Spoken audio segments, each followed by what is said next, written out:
साथ संगत जी कहानियाँ केवल हमारा मनोरंजन ही नहीं करती, बल्कि कई बार हमें जीवन जीने का वह मार्ग भी दिखा देती हैं, जिसे बड़ी बड़ी किताबें भी नहीं समझा पाती। आज हम आपको उस प्राचीन समय में लेकर जा रहे हैं, जब लोगों के दिलों में सादगी, मेहनत में बरकत और सांसों में परमात्मा का भय बसता था। यह कहानी इतिहास का कोई पन्ना नहीं है, बल्कि गुरमत की शिक्षा और सच्ची भक्ति पर आधारित एक ऐसी दास्तान है जो आपकी आत्मा को छू जाएगी। बात लगभग 15वीं 16वीं शताब्दी के आसपास की है। पंजाब की धरती पर एक छोटा सा लेकिन अत्यंत शांत और हरियाली से भरपूर नगर बसा हुआ था, चंदनपुर। चंदनपुर के लोग भोले भाले थे और यहाँ के कच्चे घरों की मिट्टी से एक अलग ही अपनापन झलकता था। इसी नगर की एक संकरी गली के मोड़ पर हमारा मुख्य पात्र भाई करमदास रहता था। करमदास के पास न तो अमीरों जैसी बड़ी बड़ी हवेलियां थीं, न धन दौलत के अंबार और न ही पहनने के लिए रेशमी वस्त्र। वह एक अत्यंत साधारण, मेहनतकश और गरीब इंसान था। दिन भर कड़ी मेहनत करके जो भी सूखी सादी रोटी मिल जाती, उसी में संतोष कर लेता। लेकिन उसके चेहरे पर एक ऐसी शांति और संतुलन था जो बड़े बड़े धनवानों और सेठों के चेहरों पर भी देखने को नहीं मिलता था। इस सुकून का कारण कोई सांसारिक वस्तु नहीं थी, बल्कि उसके भीतर निरंतर चलने वाली प्रभुभक्ति थी। करमदास ने कभी जगत गुरु बाबा नानक जी के प्रत्यक्ष दर्शन नहीं किए थे, लेकिन उसने गांव से गुजरने वाले फकीरों, रबाब वादकों और यात्रियों से बाबा जी की वाणी और उनकी महिमा इतनी सुनी थी कि उसने अपने मन में ही बाबा नानक को अपना गुरु और मार्गदर्शक मान लिया था। वह दिन भर मेहनत करता और मन ही मन गुरु का ध्यान करता रहता। उसके हृदय में गुरु नानक देव जी के दर्शन करने की गहरी तड़प और अथाह प्यास थी। एक रात जब करमदास अपनी कच्ची छत के नीचे चारपाई पर लेटा गुरु के ध्यान में लीन था, तो उसकी आंख लग गई। उसी रात उसके स्वप्न में एक ऐसा अद्भुत चमत्कार घटित हुआ, जिसने उसके पूरे जीवन का उद्देश्य ही बदल दिया। स्वप्न में उसने देखा कि चारों ओर एक अलौकिक प्रकाश फैला हुआ है।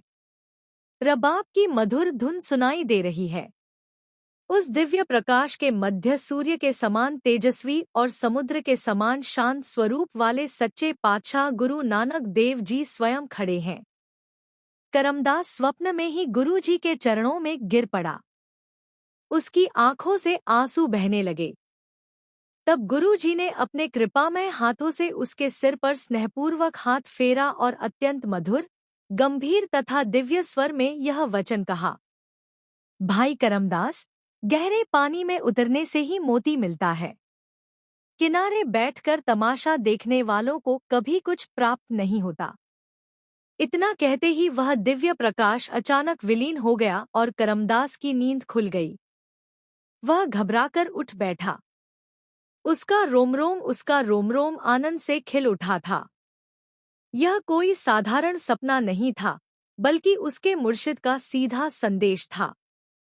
उसने समझ लिया था कि गुरु साहिब उसे यह समझा रहे हैं कि सच्ची भक्ति केवल आंखें बंद करके बैठने में नहीं है, बल्कि आवश्यकता पड़ने पर लोगों के दुख दर्द के कीचड़ में उतरकर मानवता की सेवा करने में है। यही जीवन के असली मोती हैं। उस दिन के बाद करमदास ने अपना जीवन पूरी तरह प्रभु की रजा और सेवा के नाम कर दिया। लेकिन वह बेचारा यह नहीं जानता था कि गुरु के इन गहरे वचनों की असली परीक्षा अभी बाकी थी, एक ऐसी परीक्षा जो उसे जीवन के सबसे बड़े इम्तिहान में डालने वाली थी। समय अपनी गति से चलता रहा। चंदनपुर का एक नेक और न्यायप्रिय राजा था, राजा हरिचंद। उसका एक वजीर था, जिसने पूरी उम्र ईमानदारी और वफादारी के साथ राज्य की सेवा की थी। अब वह शारीरिक रूप से कमजोर हो चुका था। एक दिन उस वृद्ध वजीर ने हाथ जोड़कर राजा से विनती की कि अब उसे सेवा मुक्त कर दिया जाए, ताकि वह अपने जीवन के अंतिम दिन प्रभुभक्ति में व्यतीत कर सके। राजा यह सुनकर चिंतित हो गया। तब बूढ़े वजीर ने राजा को समझाते हुए कहा, महाराज, वजीरी का यह पद केवल तलवार की ताकत या बुद्धि की चालाकी से नहीं चलता।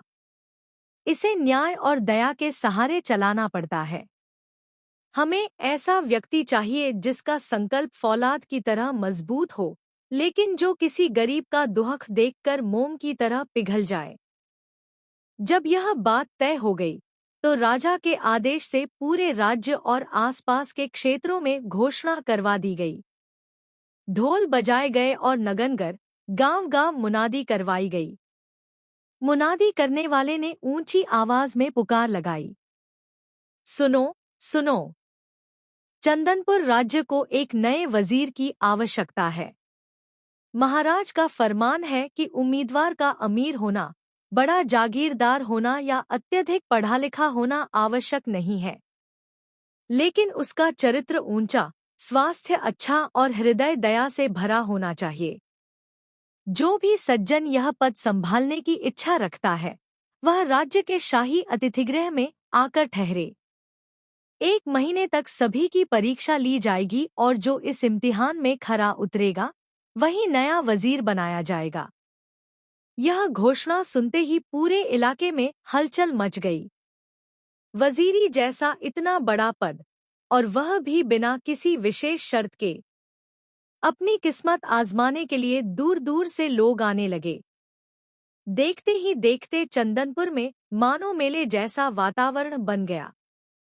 बड़े बड़े धनवान सेठ, घमंडी अमीरजादे और चतुर लोग अपने शानदार घोड़ों, रथों और पालकियों पर सवार होकर पहुंचने लगे। राजा ने सभी के रहने और खाने पीने की शाही व्यवस्था कर रखी थी। लेकिन यहाँ आकर एक अजीब ही नाटक शुरू हो गया। हर व्यक्ति स्वयं को सबसे अधिक नेक, धर्मात्मा और दयालु साबित करने की होड़ में लग गया।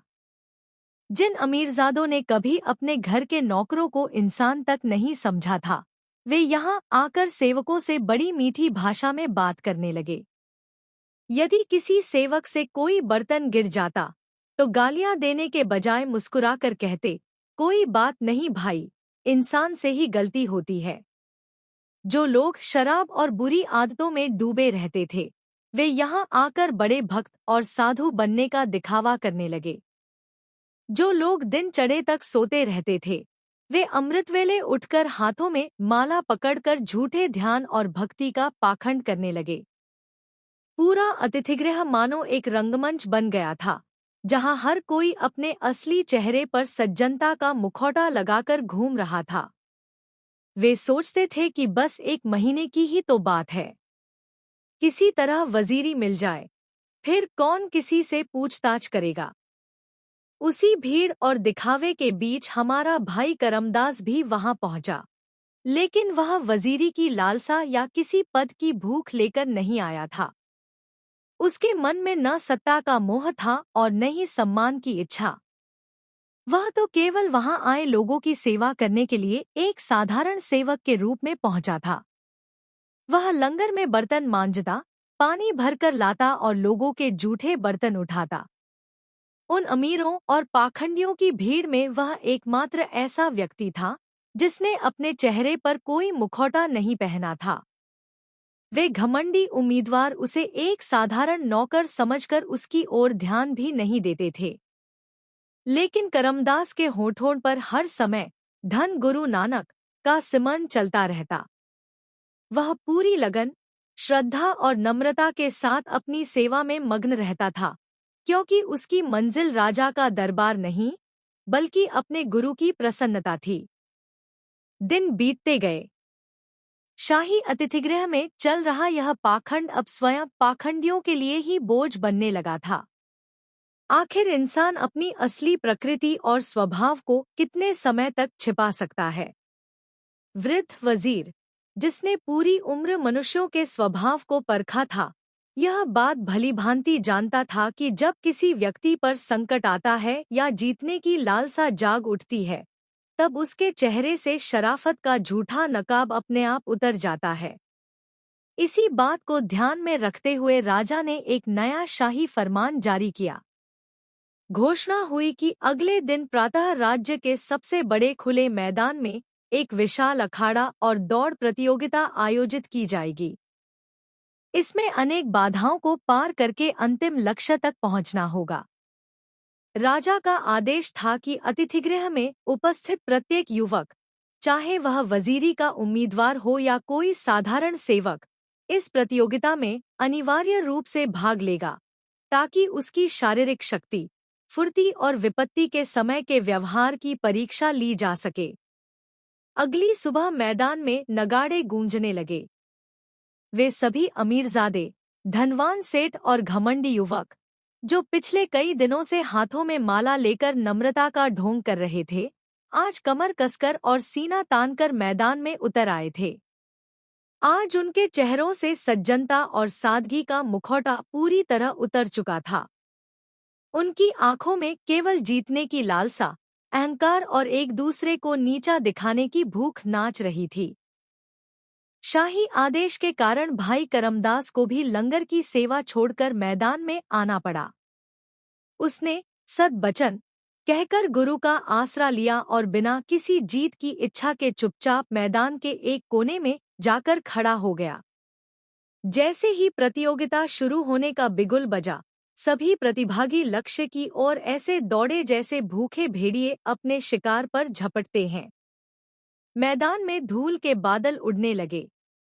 लेकिन कुछ ही क्षणों में यह खेल न रहकर एक युद्ध का मैदान बन गया।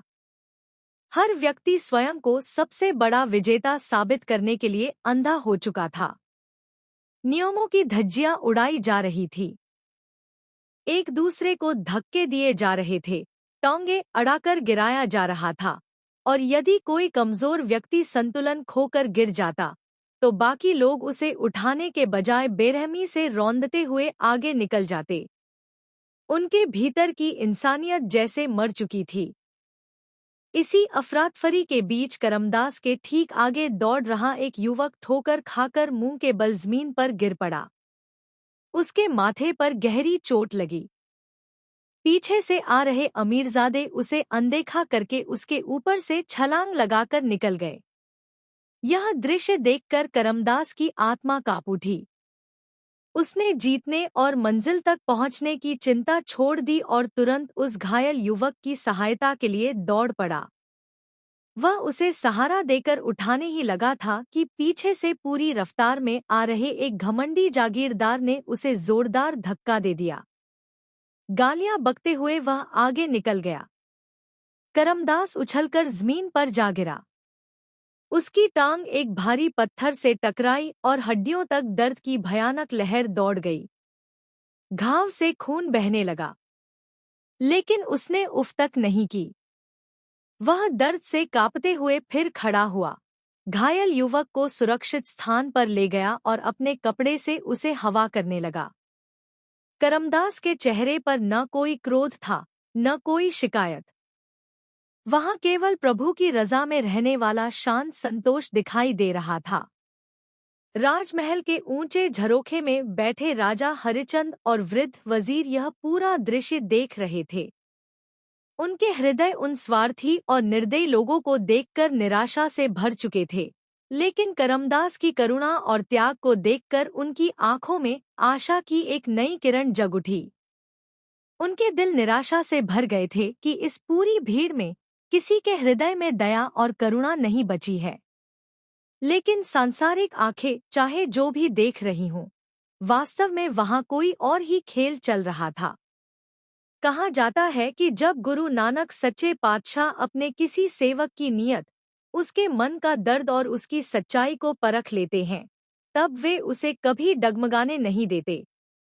गुरु अपने सिख को हर परीक्षा, हर कठिनाई और हर इम्तिहान से निकालकर स्वयं उसकी बाह पकड़ते हैं और उसे उसकी असली मंजिल तक पहुंचा देते हैं।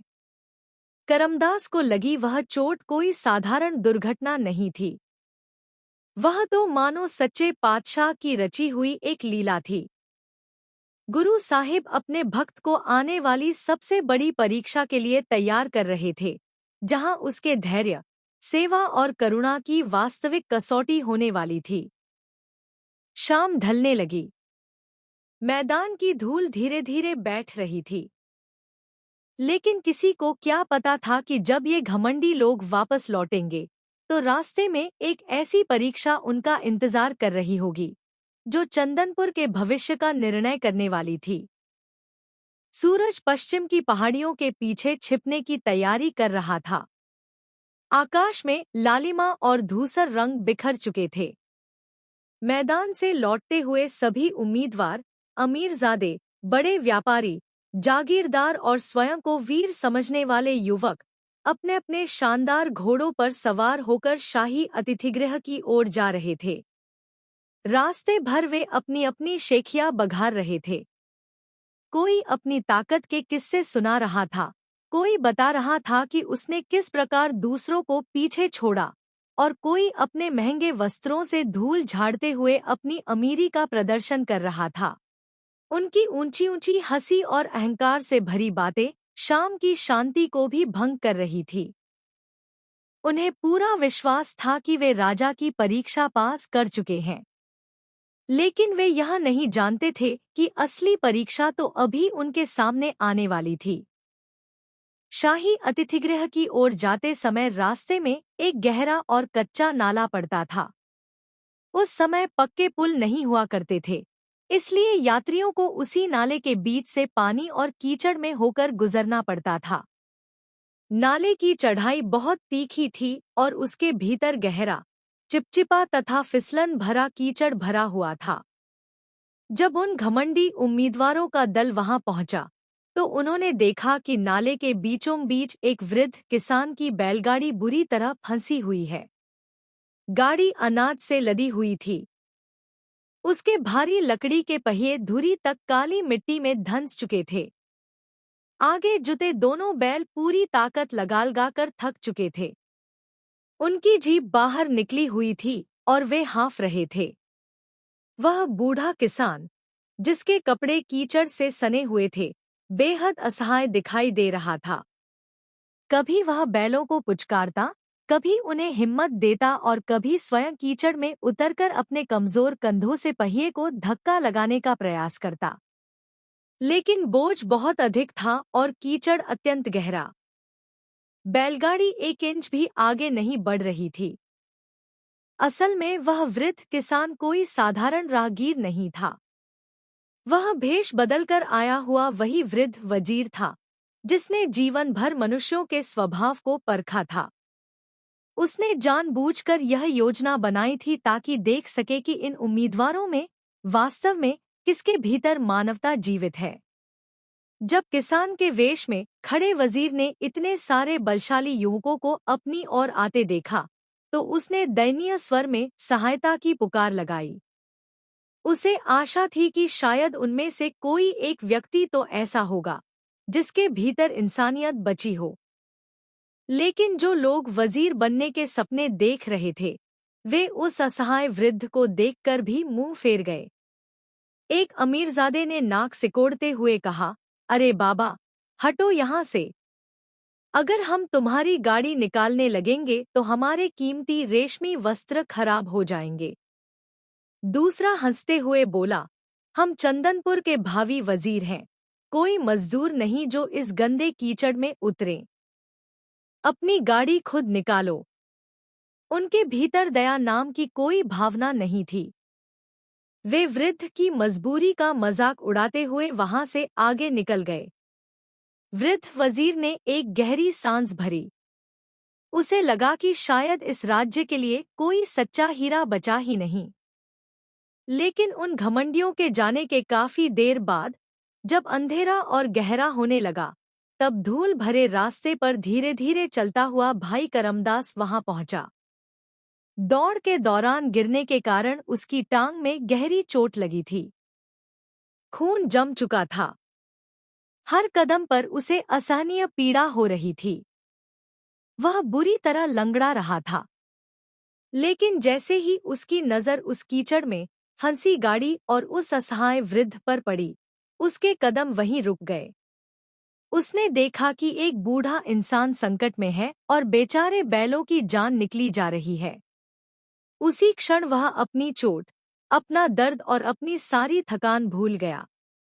उसके कानों में गुरु नानक सच्चे पातशाह का वह दिव्य वचन गूंज उठा। भाई करमदास, गहरे पानी में उतरने से ही मोती मिलता है। बस फिर क्या था। एक पल भी व्यर्थ न गवाते हुए वह सीधे उस गहरे कीचड़ में उतर गया। ठंडा, बदबूदार और फिसलन भरा कीचड़ उसके घुटनों तक आ पहुंचा, लेकिन उसके चेहरे पर न घृणा थी, न झिझक और न ही कोई शिकायत। उसके मन में केवल एक ही भावना थी, किसी पीड़ित की सहायता करना ही सच्ची भक्ति है। वह कीचड़ से पूरी तरह लथपथ हो गया। वह वृद्ध के पास गया और बड़ी विनम्रता तथा मधुरता से बोला, बाबा जी, आप चिंता मत करो। हम आपकी यह गाड़ी यहाँ फंसी नहीं रहने देंगे। आप गाड़ी पर बैठकर बैलों को हाँकिए, मैं पीछे से पहिए को धक्का लगाता हूँ। करमदास ने अपना कंधा उस भारी कीचड़ से सने पहिए के नीचे लगा दिया। जैसे ही उसने पूरा जोर लगाया, उसकी घायल टांग पर गाड़ी और शरीर का पूरा भार आ गया। चोट वाली जगह से फिर खून रिसने लगा। पूरे शरीर में दर्द की एक भयानक लहर दौड़ गई। उसकी आंखों के आगे अंधेरा छा गया। ऐसा लगा मानो हड्डी टूट जाएगी। लेकिन उसने धन धन गुरु नानक कहकर अपने होंठ भींच लिए। उसने अपनी आत्मा की सारी शक्ति लगा दी। उधर वृद्ध ने बैलों को हाँका। कहा जाता है कि जब गुरु नानक स्वयं अपने सिख की पीठ पर हाथ रख देते हैं, तो मुसीबतों के पहाड़ भी रुई की तरह उड़ जाते हैं। करमदास को ऐसा अनुभव हुआ मानो उसके कंधों में कोई दिव्य शक्ति उतर आई हो। उसने आखिरी बार पूरी ताकत लगाई। अचानक कीचड़ की पकड़ ढीली पड़ी। पहिया हिला और देखते ही देखते बैलगाड़ी नाले से बाहर निकलकर सूखी और समतल जमीन पर आ खड़ी हुई। करमदास पसीने से तरबतर, हांफता हुआ वहीं घुटनों के बल बैठ गया। उसका पूरा शरीर कीचड़ से भरा हुआ था। टांग से खून बह रहा था, लेकिन उसके चेहरे पर जो संतोष, जो आध्यात्मिक आनंद और जो दिव्य चमक थी, वह दुनिया के किसी बादशाह के चेहरे पर भी नहीं हो सकती थी। क्योंकि आज उसने वजीरी नहीं जीती थी, बल्कि अपने गुरु के वचनों की कमाई करके जीवन का असली मोती प्राप्त कर लिया था। उसे यह नहीं पता था कि गाड़ी पर बैठा वह वृद्ध, जो वास्तव में राज्य का वजीर था, उसकी बहादुरी, दयालुता और निस्वार्थ सेवा को आंसुओं से भरी आंखों से देख रहा था। वजीर को अपनी रियासत के लिए सच्चा हीरा मिल चुका था। अगली सुबह चंदनपुर के शाही महल का दृश्य देखने योग्य था। रात का अंधेरा मिट चुका था और सूर्य की सुनहरी किरणें महल के ऊंचे कलशों पर चमक रही थी। आज वह दिन था जिसकी प्रतीक्षा पूरे राज्य और उन सभी उम्मीदवारों को पिछले 1 महीने से थी। आज नए वजीर के नाम की घोषणा होनी थी। महल के विशाल दरबार को अत्यंत भव्य और शाही ढंग से सजाया गया था। फर्श पर मखमली कालीन बिछे थे और वातावरण में गुलाबजल तथा इत्र की सुगंध फैली हुई थी। दरबार में सभी उम्मीदवार, अमीरजादे, बड़े व्यापारी और जागीरदार अपने सबसे महंगे रेशमी वस्त्र पहनकर पहुंचे थे। उनके सिरों पर रंग-बिरंगी पगड़ियां थीं और गलों में सोने की जंजीरें झूल रही थी। हर कोई सीना तानकर आगे की पंक्तियों में बैठा था। सभी के चेहरों पर अहंकार और जीत की झूठी आशा स्पष्ट दिखाई दे रही थी। हर व्यक्ति मन ही मन यही सोच रहा था, राजा द्वारा रखी गई हर परीक्षा तो मैंने ही जीती है, इसलिए वजीरी का ताज भी मेरे ही सिर पर सजेगा। वे आपस में धीमे स्वर में बातें कर रहे थे और अपनी अपनी शेखियां बघार रहे थे।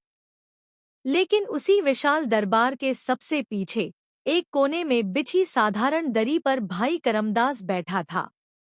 उसके कपड़े पिछले दिन के कीचड़ से सने हुए थे, जो अब सूखकर दाग बन चुके थे। उसकी टांग पर बंधी पट्टी पर खून के निशान दिखाई दे रहे थे और दर्द के कारण उसका शरीर हल्का हल्का कांप रहा था।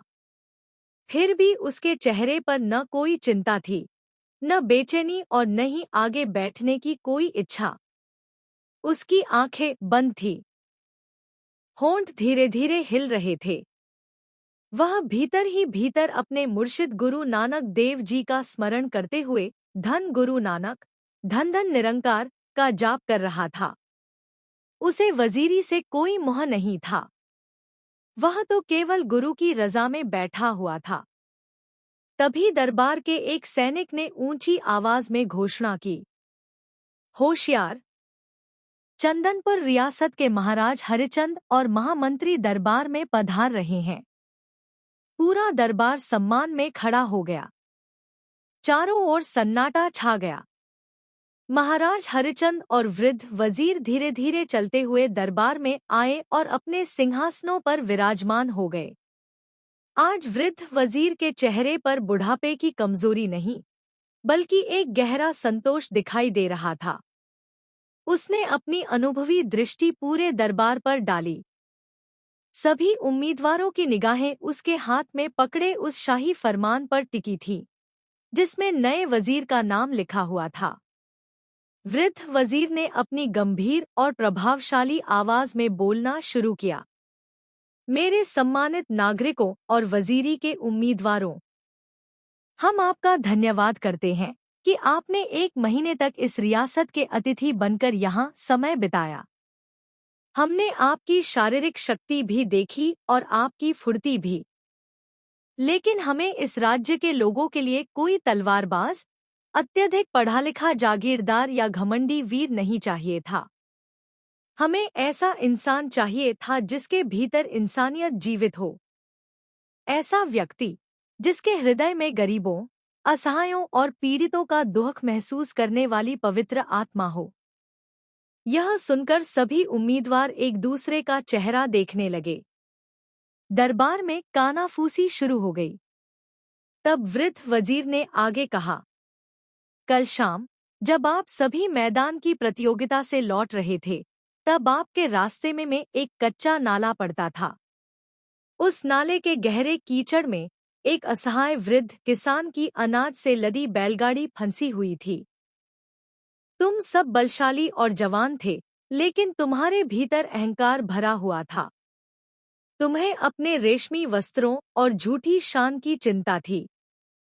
तुमने उस बेबस वृद्ध की सहायता की पुकार सुनी, उसे तड़पता देखा, लेकिन फिर भी अपनी नजरें फेरकर वहां से आगे बढ़ गए।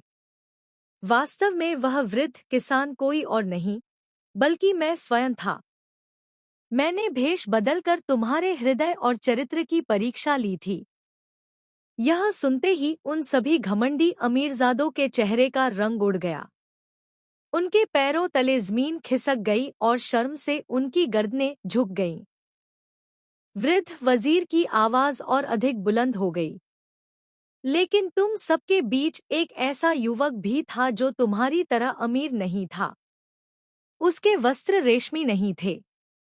उसकी टांग पर गहरी चोट लगी हुई थी, उससे खून बह रहा था।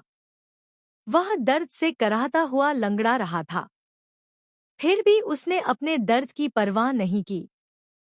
उसने बिना एक पल सोचे उस गहरे और गंदे कीचड़ में छलांग लगा दी। उसने अपने घायल कंधे से गाड़ी को धक्का लगाया और मुझे उस संकट से बाहर निकाला। उसने यह सिद्ध कर दिया कि सच्ची वीरता किसी को गिराने में नहीं, बल्कि गिरे हुए को सहारा देने में होती है। और जो व्यक्ति स्वयं घायल होकर भी किसी गरीब और असहाय के दुख में सहभागी बन सकता है, वह इस रियासत के लोगों के साथ कभी अन्याय नहीं कर सकता।